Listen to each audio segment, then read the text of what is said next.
집에서 나가사 바닷가에 앉으심에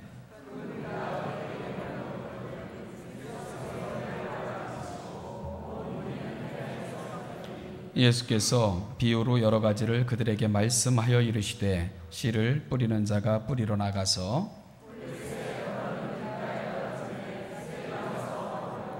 더러는 흙이 얇은 얕은 돌밭에 떨어짐에 흙이 깊지 아니하므로 곧 싹이 나오나 더러는 가시떨기 위에 떨어짐에 가시가 자라서 기운을 막았고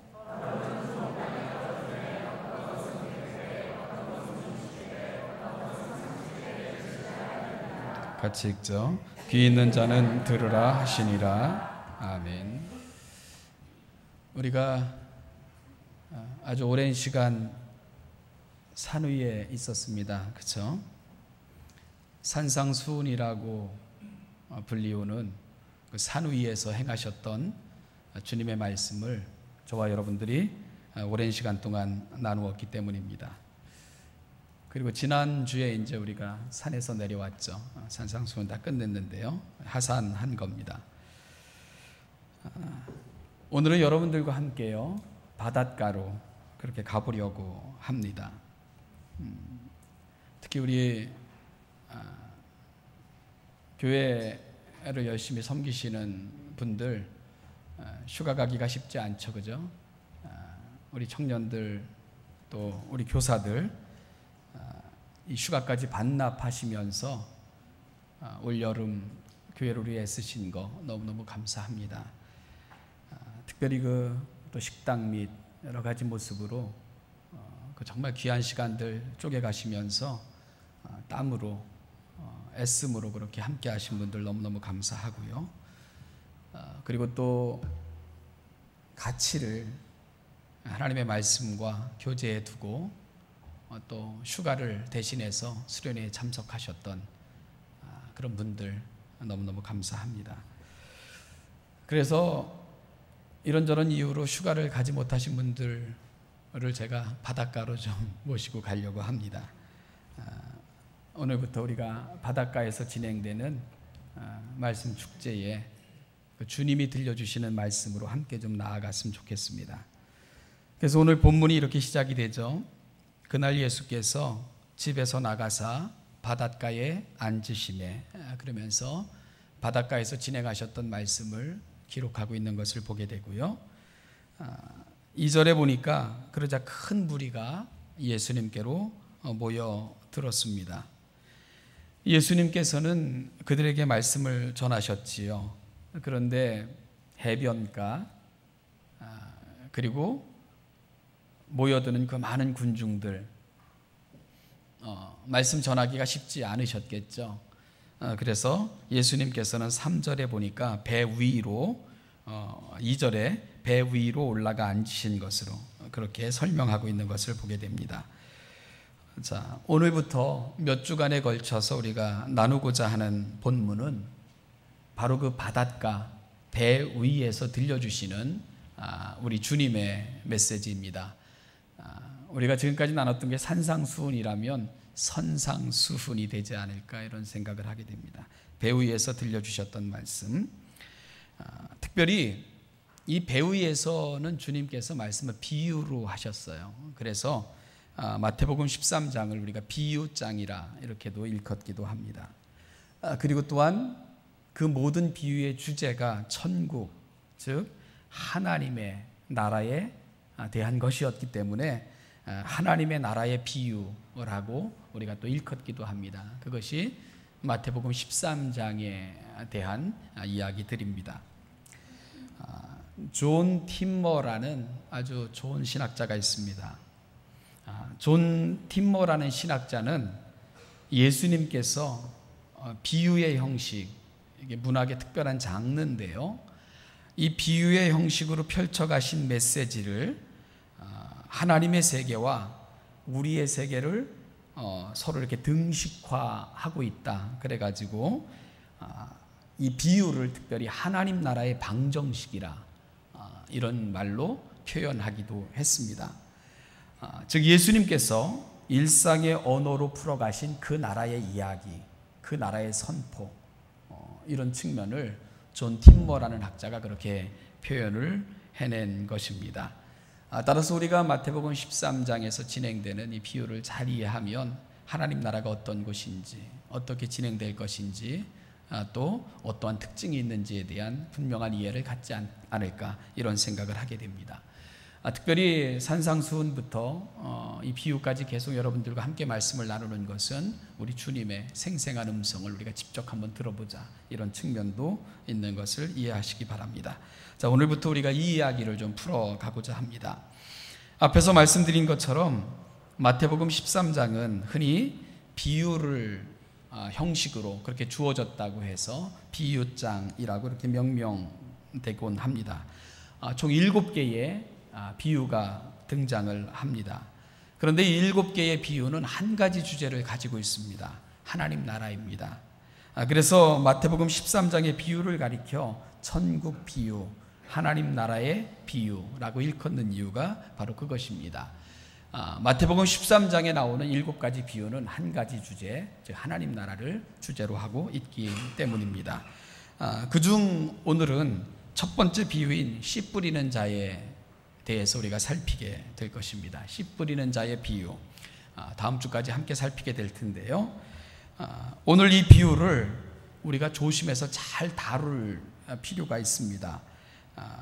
여러분, 많은 비유가 있잖아요. 특별히 마태복음 13장만 해도 7개의 비유가 나오고요, 또 주님께서 한 비유를 특별히 설명하시는 부분까지 이렇게 등장을 하는데요. 이 모든 비유 중에 가장 앞부분에 등장하는 비유가 바로 이 씨 뿌리는 자의 비유입니다. 이 씨 뿌리는 자의 비유의 중요성에 대해서 마가는요, 마가복음 4장 13절 그의 복음서에서 이렇게 예수님의 말씀을 기록하여 전해주고 있습니다. 또 이르시되 너희가 이 비유를 알지 못할진대 어떻게 모든 비유를 알겠느냐. 그렇게 마가는 예수님의 말씀을 전해주고 있어요. 무슨 얘기죠? 씨 뿌리는 자의 비유를 이해하지 못하면 다른 비유는 이해할 수 없다, 그런 말씀을 하신 거예요. 그만큼요, 이 씨 뿌리는 자의 비유는 단순한 비유가 아닙니다. 우리가 흔히 생각하는 것처럼 4가지 밭이 있는데 우리가 옥토가 되자, 이런 식의 권면으로 넘어갈 만한 그런 간단한 비유가 아니다 하는 말씀입니다. 다시 말씀드리면 씨 뿌리는 자의 비유는 예수님의 다른 비유를 풀고 이해할 수 있는 열쇠와 같은 비유이다. 예수님도 그렇게 말씀하셨고요, 마가는 특별히 그 부분을 우리에게 주지시켜주고 있는 것을 이해하셔야 됩니다. 이 씨 뿌리는 자의 비유가 왜 중요한가? 몇 가지 이유가 있어요. 첫 번째는 뭐냐면 이 비유는 모든 공간 복음서에 등장하고 있다는 사실입니다. 성경의 저자들은 각각 관점을 가지고 자신들의 이야기를 풀어나갑니다. 본인들이 들려주고자 하는 메시지를 분명하게 하기 위해 예수님께서 전하셨고 행하셨던 것을 취사 선택하여 그렇게 한 권의 멋진 복음서를 완성해낸 것이지요. 그런데 모든 복음서의 저자들이 공간 복음서를 말하는 겁니다. 이 공간 복음서의 저자들이 씨 뿌리는 자의 비유를 다 소개하고 있다는 것은 이 씨 뿌리는 자의 비유가 갖고 있는 중요성이 그만큼 크기 때문입니다.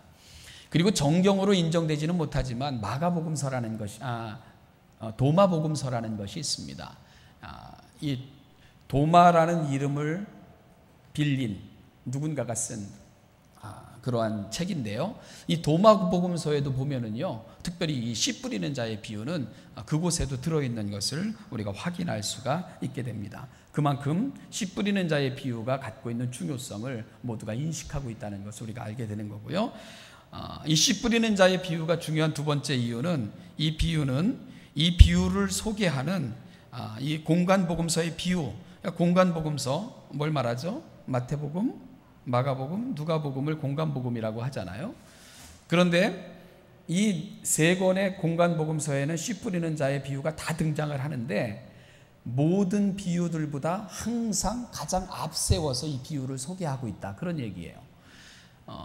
항상 씨 뿌리는 자의 비유가 가장 먼저 등장하는 구조로 되어 있다, 이런 얘기입니다. 순서가 뭐가 중요하냐고요? 아주 중요합니다. 굉장히 중요한 거예요. 이 복음서 특별히 성경의 저자들이 뭔가를 앞세우는 것은 그만큼 중요하기 때문입니다. 그래서 성경을 이해할 때 순서는 굉장히 중요한 의미를 가지고 있다는 걸 이해하셔야 됩니다. 그런데 모든 비유를 소개할 때에 늘 가장 앞서 소개되는 비유는 씨 뿌리는 자의 비유인 것을 우리가 알게 되고요. 그 다음에 세 번째로 이 씨 뿌리는 자의 비유가 중요한 것은 예수님께서는 어떤 비유를 말씀하시고는 그 비유를 아주 자세하게 설명해 주시는 그런 부분들이 등장을 합니다. 마태복음에도 두 가지가 등장을 하는데 하나는 가라지 비유예요. 그런데 이 가라지 비유와 더불어서 유일하게 주님이 그 비유에 대해서 부가적으로 설명해 주는 비유가 있는데 그것이 바로 씨 뿌리는 자의 비유인 것을 우리가 알게 됩니다. 그래서 씨 뿌리는 자의 비유는 비유 중에서도 가장 먼저 이해해야 되고 다른 비유를 이해하는 기초가 되는 것이고 기본이 되는 것이다. 이런 이해가 씨 뿌리는 자의 비유를 다루는 우리에게 있어야 됩니다. 따라서 이 씨 뿌리는 자의 비유로 알려진 이 비유의 중요성은 재론할 필요가 없을 정도로 중요합니다. 이제부터요 우리가 씨 뿌리는 비유를 시작으로 초대하시는 그 거룩한 천국 여행에 우리가 함께 동참할 것을 부탁드리고요. 정말 이 예수님의 말씀을 다루는 이 특별한 여행이 우리의 영적인 순례길에 있어서 아주 아름다운 그런 시간들이 될 수 있게 되기를 간절히 소망합니다. 여러분들은 씨 뿌리는 자의 비유 그러면 잘 아실 거예요. 그 내용, 그 뭡니까? 그러면은 여러분들은 쉽게 설명을 하실 거예요. 그거는 농부가 들여나가 씨를 뿌리는데 4가지 밭에 뿌려지게 되고 그리고 좋은 밭에 뿌려진 것은 100배, 60배, 30배의 결실을 맺는다. 이런 내용 여러분 잘 아시죠? 그죠? 누구든지 설명해내실 수 있을 것입니다. 그러면서 우리는 늘 얘기를 하죠. 우리가 옥토가 됩시다. 옥토가 됩시다. 그런데 오늘 본문의 이야기가 그런 이야기인지 저와 함께 검토해 가면서 주님이 말씀하셨던 그 분명한 메시지가 뭔지를 함께 좀 찾아가는 그런 시간이 될 수 있기를 바라고요. 이 씨 뿌리는 자의 비유를 우리가 잘 이해하시면 성경을 어떻게 해석해야 되는지, 성경 해석은 어디로 가야 되는지에 대한 분명한 관점들을 또한 우리가 소유하게 될 텐데요. 그러한 훈련을 또 함께 같이 해볼 수 있으면 좋겠습니다. 그래서 오늘은요, 이 씨 뿌리는 자의 비유를 어떻게 해석해야 될 것인가, 그 부분을 여러분과 함께 좀 공부하려고 하는데요. 오늘 이 시간이 중요합니다. 왜냐하면 앞으로 성경을 읽으실 때도 오늘 저와 여러분들이 함께하는 이 작업이 굉장히 요긴하게 사용될 수 있을 것이기 때문에 그렇습니다. 이 씨 뿌리는 자의 비유를 담고 있는 마태복음 13장을 잘 해석하시려면 오늘 본문이 마태복음에서 차지하고 있는 그 위치를 먼저 이해하는 것이 굉장히 중요합니다. 오늘 본문은 마태복음 13장에 위치하고 있죠. 여러분 마태복음 13장 정도면은 중간 정도 되는 거예요. 분량적으로도 중간적이지만 예수님의 사역에 있어서도 중간 정도 되는 지점에 이 씨 뿌리는 자의 비유가 위치하고 있는 것을 주목하셔야 됩니다. 그리고 마태복음 13장은 굉장히 중요한 그런 위치를 차지하고 있는데요. 제가 여러분들에게 질문을 좀 하나 할까요? 성경 상식을 좀 점검하겠습니다. 대답해 보세요. 이 복음서의 저자들은 예수님을 각각 나름대로의 관점을 가지고 표현을 했습니다. 예를 들면은요, 이게 우리 신천 바이블 아카데미나 이런 시간에 많이 다뤘던 내용들인데, 마가는 예수님을 섬기는 종으로 이제 그렇게 표현을 하고 있죠. 누가는 예수님을 인자로 역사 속에서 친히 우리의 삶 가운데 걸어오셨던 그런 예수님을 생생하게 소개하고 있습니다. 그럼 여러분, 마태가 소개하는 예수님은 어떤 모습일까요? 마태는 예수님을 어떻게 소개하고 있을까요? 여러분의 대답은 뭡니까? 다 대답을 하셨습니다. 제가 다 들었어요. 왕입니다. 왕. 이스라엘의 왕으로 오신 예수님, 왕으로 그렇게 소개하고 있습니다. 그래서 마가가 서번트, 종이라면 예수님은 킹십을 강조하고 있는 성경이 마태복음입니다. 그래서 마태복음의 첫 구절을 우리가 이렇게 기억할 필요가 있는데, 마태복음 첫 구절이 뭡니까? 아브라함과 다윗의 자손 예수 그리스도의 계보라. 예전엔 세계라 이랬는데 계보로 바뀌었죠. 그렇게 소개를 합니다. 예수님은 구약에서 예언된 약속된 위대한 왕 다윗의 자손으로 오신 진정한 이스라엘의 왕이시다. 이런 관점이 마태복음에서 소개하는 예수님을 바라보는 관점입니다.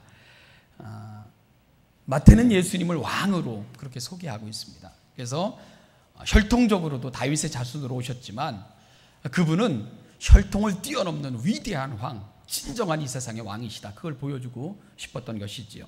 그래서 유대인들이 왕을 기다리고 있는데 그 왕은 메시아입니다. 너희들이 기다렸던 그 위대한 왕 메시아가 바로 예수다.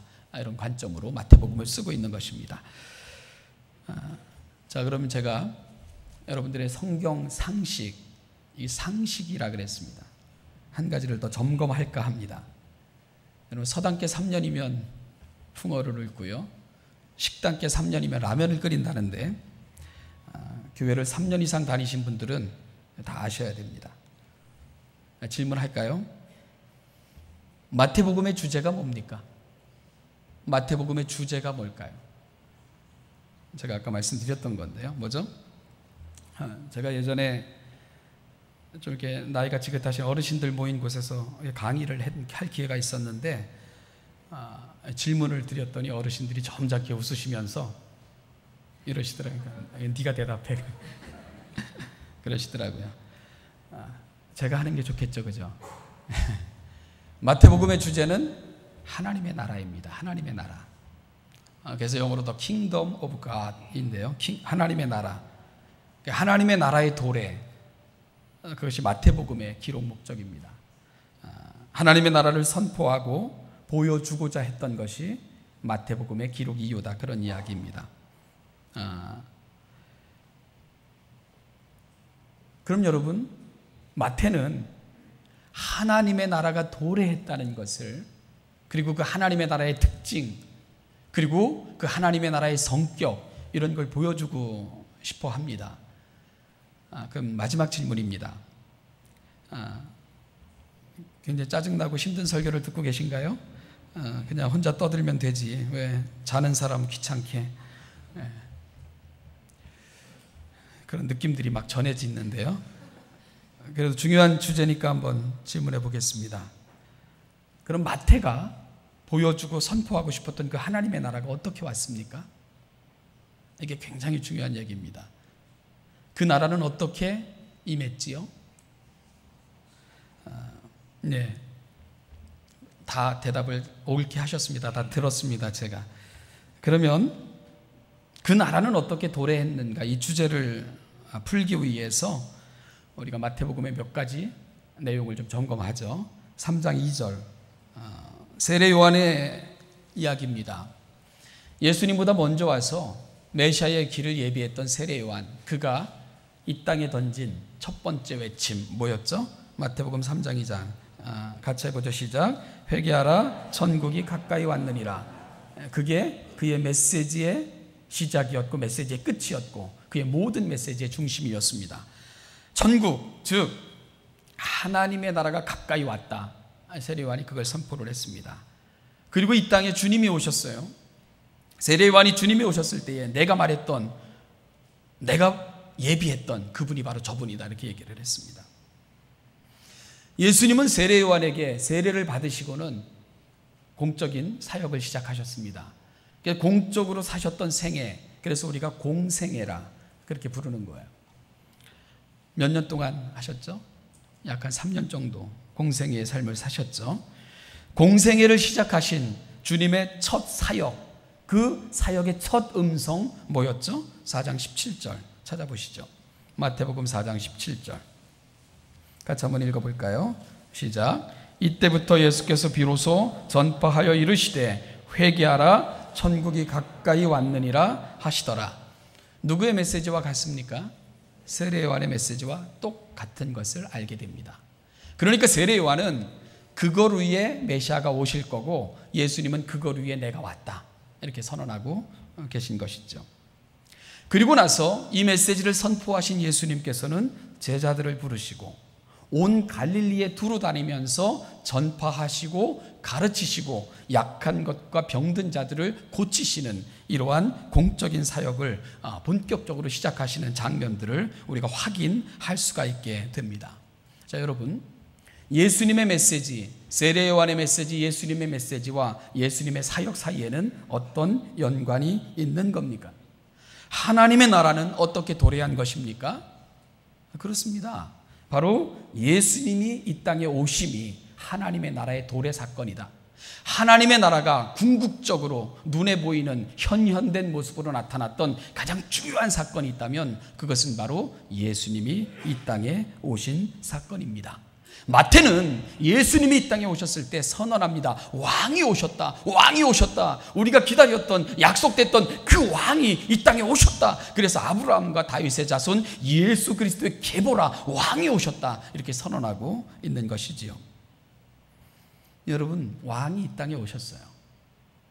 그러면 그것은 무엇과 같습니까? 그의 나라가 임한 거예요. 왕이 이 땅에 오셨기에 그의 통치가 이 땅에 시작이 된 것입니다. 그것이 바로 하나님 나라의 개념입니다. 그리고 예수님께서는 가장 먼저 제자들을 부르셨어요. 여러분, 제자들을 부르신 이유가 뭘까요? 여기 착각하시지 말아야 됩니다. 일 시키기 위해서, 부려먹기 위해서 제자들 부른 것 아닙니다. 왕의 백성을 부르신 거예요. 왕의 백성을 부르시고 계신 것입니다. 그러니까 제자들을 부르신 사건 속에는 왕의 백성들을 부르시는 그 왕의 부르심의 사건을 우리가 이해해야 된다. 그런 이야기입니다. 아주 영광스러운 부르심이죠. 왕의 백성으로 부름받은 사건이기 때문에 그런 겁니다. 제자들을 부르신 예수님께서는 이제 본격적으로 갈릴리 온 지역을 다니시면서 가르치시고 전파하시고 그리고 또한 약한 것과 병든 자들을 치유해내시는 이러한 사역을 또한 진행해 나가시는 것을 우리가 보게 됩니다. 여러분, 가르치시고 전파하시고 약한 것 병든 자를 고치신다. 뭐죠? 내 백성을 돌보시고 계신 거예요. 왕이 오셔서 그의 백성을 부르시고 왕이 그 백성들을 친히 찾아다니면서 돌보고 가르치시고 치유해내시는 사역, 마태는 예수님의 사역 속에서 그걸 소개하고 있는 것입니다. 그 왕이 오셔서 하신 구체적인 사역들을 마태는 가르치시고 전파하시고 고치심으로 그렇게 정리하고 있는데요. 바로 왕이 그의 백성들을 돌보고 계신 거예요. 그리고 그 구체적인 내용들이 이제 5장부터 펼쳐지기 시작을 하는 겁니다. 그래서 5장부터 7장 우리가 뭐라고 이름 붙였죠? 산상수훈이라고 그랬습니다. 산상수훈. 보배로운 말씀이다. 그래서 산상보훈이라고도 합니다. 산 위에서 행했던 은혜로운 말씀, 그런 뜻입니다. 우리가 5장부터 7장까지 다뤘는데요. 제가 여러분들에게 전제로 말씀드렸습니다. 이거는 하나님의 자녀들을 향한 말씀이다. 그래서 천국 백성의 윤리, 이렇게 이름을 붙여놓은 책들이 많죠. 내 나라의 백성들은 이렇게 살아다오, 왕이 부탁하는 장면, 5장부터 7장입니다. 그리고 8장부터 12장까지는 온갖 병자들, 약한 자들을 치유해내신 그런 내용들이 소개가 되고 있습니다. 구체적으로 그 왕의 백성들을 돌보시면서 그 나라의 영광과 권세 그리고 파워를 보여주신 사건들, 이게 병 고치고 약한 자들을 고치시는 이런 장면으로 나타나고 있는 것이죠. 여러분, 그 나라가 임하니까 어떤 일들이 벌어집니까? 귀신이 물러가게 되는 거예요. 왜냐하면 그 나라가 임하니까. 그런가 하면 약한 자들은 강해지게 되고요, 병든 자들은 치유받는 역사들이 나타나게 되는 겁니다. 이런 것들을 통해 그 나라가 강력하게 이 땅에 임했다는 것을 예수님은 선포하고 계신 것이고요, 마태는 그 사실을 우리에게 소개해 주고 있는 것입니다. 바로 왕의 임재와 더불어 이 땅에 임한 하나님의 나라가 구체적으로 보여지고 가르쳐지고 경험되어지고 있다는 것을 마태는 소개하고 있는 것입니다. 사랑하는 신촌교회 성도 여러분, 오늘 마태로부터 선포된 이 거대하고 거룩하고 놀라운 하나님의 나라, 저는 이 하나님의 나라가 여러분의 삶 속에서도 펼쳐지시게 되기를 주님의 이름으로 축원합니다. 여러분, 하나님의 나라가 임하면 어떤 일들이 벌어진다고요? 악한 나라가 물러가게 되어 있는 거예요. 사탄이 지배했던 그 나라는 끝장나게 되어 있는 겁니다. 그리고 또한 약한 것들은 치유받게 되고요, 그리고 병든 것들이 회복되는 그런 역사가 나타났던 것을 마태가 우리에게 소개해주고 있습니다. 바로 왕이 임하셔서 그 나라 백성들을 돌보시고 계시기 때문에 그런 겁니다.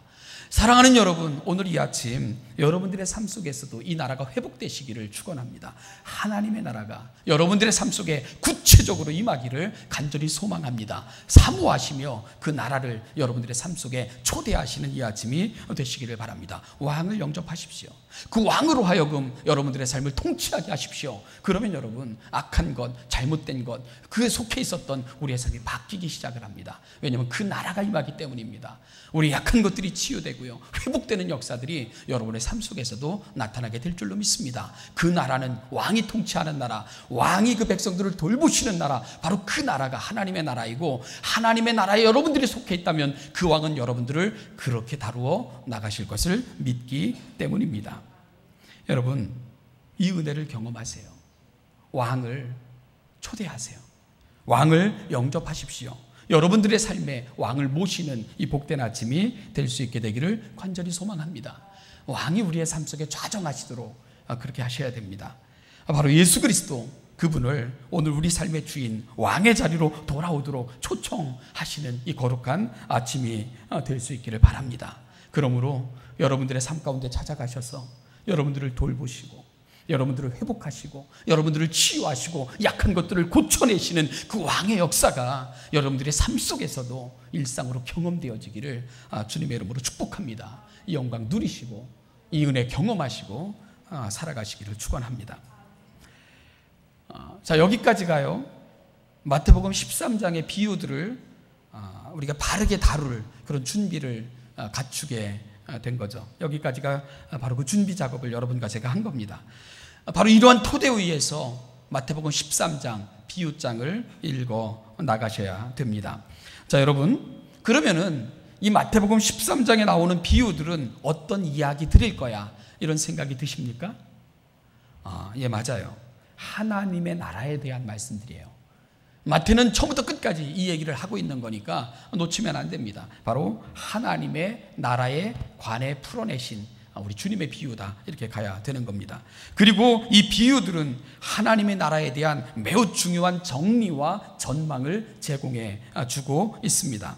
마태복음 13장의 비유들을 통해서 하나님의 나라는 무엇이며, 하나님의 나라는 어떻게 우리의 삶에, 우리 삶의 세계에 들어오며, 그리고 어떻게 이 세계 속에서 역사하는가에 대해서 마태복음 13장은 아주 중요한 정보들을 우리에게 제공해 주는 장이 됩니다.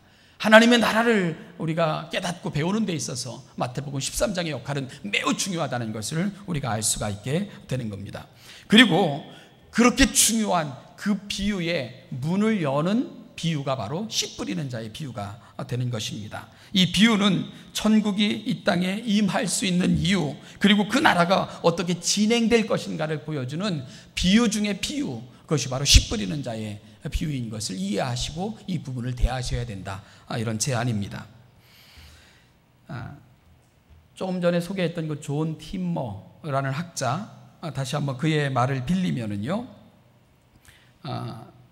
그는 이 씨 뿌리는 자의 비유를 이렇게까지 그 중요성을 설명했는데요, 이 씨 뿌리는 자의 비유는 예수님의 일대기와도 같은 느낌이 든다 그랬어요. 그러니까 이 씨 뿌리는 자의 비유를 통해서 예수님은 예수님의 사역 전체, 그분의 생애 전체를 보여주고 계신 것 같은 그런 느낌을 저버릴 수가 없다. 그래서 이 씨 뿌리는 자의 비유는 예수님 비유, 그러니까 예수님의 비유가 아니라 예수님 비유, 그 예수님 자체를 비유하고 계신 비유 중의 비유라고 감히 말할 수 있겠다, 이런 얘기를 했어요. 이 비유가 얼마나 중요하다 하는 것을 강조하고 있는 것입니다. 여러분, 이 중요한 비유를 우리가 이제 다루어 나갈 텐데요, 우리가 생각 없이 들으면 안 되지 않겠습니까? 우리가 아무 느낌 없이 앉아있다 돌아가시면 안 되지 않겠습니까? 듣고 나서도 이게 무슨 말인지 또다시 아무런 느낌 없는 이야기들을 하시면 안 되지 않겠습니까? 그래서 우리가 이 비유를 이 마태복음 전체 속에서 다시 한번 풀어내시면서 오늘 이 비유가 갖고 있는 정확한 의미를 깨닫고 오늘 우리에게 주시는 메시지가 뭔지를 여러분과 제가 함께 찾아나갈 수 있는 그런 시간이 될 수 있기를 바랍니다. 이 비유에 대한 자세한 설명은 다음 주에 해야 될 것 같은데요. 이 오전 예배 때 이 비유를 다루는 제한이 여기서 생겨나게 되지만, 우리가 이 비유를 이제 본격적으로 시작하기 전에 오늘 말씀을 마무리하면서 제가 여러분들에게 제안합니다. 사랑하는 여러분, 이 마태의 마음, 그가 주고자 했던 메시지 잊지 않고 우리가 한 주간을 살아낼 수 있게 되기를 간절히 소망합니다. 왕이 오셨습니다. 그리고 왕이 오심으로 그 나라가 임했습니다. 그 왕이 이 땅에 오신 이유, 그 나라 백성들을 부르시고 그 나라 백성들 속에 거하시고 그 나라 백성들을 치유해내시고 그 나라 백성들에게 은혜를 베푸시기 위해 그 왕이 오신 겁니다. 그런데 그 왕이 이 땅에 왔을 때 어느 누구도 그 왕을 귀하게 여기지 않았습니다. 그 어느 누구도 그 왕의 나라에 대해서 큰 관심을 갖지 못했습니다. 그 아픔이 절절히 배어있는 비유가 바로 씨 뿌리는 자의 비유에 나타나고 있는 것이지요. 여러분, 우리는 어떻습니까? 왕이 하늘 보좌 버리시고 왕자를 버리시고 이 땅에 가장 천한 모습으로 오셨습니다. 그리고 그 나라를 이 땅에 선포하셨습니다. 우리를 부르셨어요. 그리고 우리를 돌보시겠다고, 함께 하시겠다고, 우리 가운데 역사하시겠다고 그렇게 말씀하고 계신데, 그 왕 앞에 나아가는 우리의 모습은 어떤 모습인지 다시 한번 돌아볼 수 있는 이 한 주간이 될 수 있기를 간절히 소망합니다. 마태는요, 그 시대를 향해 아주 강력하게 이렇게 그의 메시지를 시작을 합니다. 아브라함과 다윗의 자손 예수 그리스도의 계보라, 이렇게 시작을 해요. 여러분, 계보가 무슨 뜻이죠? 족보라는 뜻입니다. 아브라함과 다윗의 자손 예수 그리스도의 족보라, 이렇게 시작을 한다는 거예요. 여러분들은 그 족보에 들어가 있나요? 확인하셔야 돼요. 왕이 이 땅에 오셔서 그 백성을 부르고 있는데 그 족보의 이름 속에 내 이름은 기록되어져 있는가? 이게 가장 아픈 거예요. 이게 가장 심각한 질문이어야 됩니다. 여러분, 그 시대에 이 사실에 대해서 응답하지 못할 때에 예수님께서는 얘기해도 듣지 못하니까 비유로 말씀하시면서 귀 있는 자는 들을지어다, 그렇게 말씀을 하신 거예요. 그게 비유로 말씀하신 예수님의 마음입니다. 아브라함과 다윗의 자손 예수 그리스도의 족보라, 이 얘기를 듣고 있어도 여러분, 남의 족보처럼 들리십니까?